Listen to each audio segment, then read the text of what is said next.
Hello everyone, welcome to my channel. ఏంటి పాదాలు చూపిస్తుంది, వెల్కమ్ అంటుంది అనుకుంటున్నారా? పెడిక్యూర్ కోసం చెప్తానండి బాబు. ఏం లేదండి, ఓల్డ్ నెయిల్ పాలిష్ని రిమూవ్ చేసుకోండి. తర్వాత మైల్డ్ హాట్ వాటర్లో ఏదైనా షాంపూ ఆర్ కండిషనర్ వేసి సాల్ట్ వేయండి. మీ దగ్గర లెమన్ ఉంటే అదైనా యాడ్ చేసుకోండి. ఒక 10 మినిట్స్ అలా కాళ్ళు వేడి నీటిలో పెట్టి రిలాక్స్ అయిపోండి. మీ దగ్గర ఎటువంటి బ్రష్ ఉంటే దాంతో మీ స్కిన్ పై ఉన్న డెడ్ స్కిన్ మొత్తాన్ని రిమూవ్ చేసుకోండి.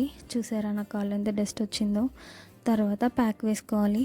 దాంట్లో నేను శనగపిండి, పసుపు, రైస్ ఫ్లోర్, కోకోనట్ ఆయిల్ ఇంకా కర్డ్ వేసి థిక్ పేస్ట్లా చేసుకొని అప్లై చేసుకున్న. ఒక 10 మినిట్స్ ఆరిన తర్వాత స్క్రబ్ చేసుకోవాలండి. మంచిగా స్క్రబ్ చేసుకున్న తర్వాత వాష్ చేసుకొని మీ దగ్గర ఉన్న మాయిశ్చరైజర్తో అప్లై చేసుకొని ఏ కలర్ కావాలంటే ఆ కలర్ నెయిల్ పాలిష్ వేసుకోండి. మీ సోల్ సాటిస్ఫై అయిపోతుంది. సబ్స్క్రైబ్ చేసుకోండి.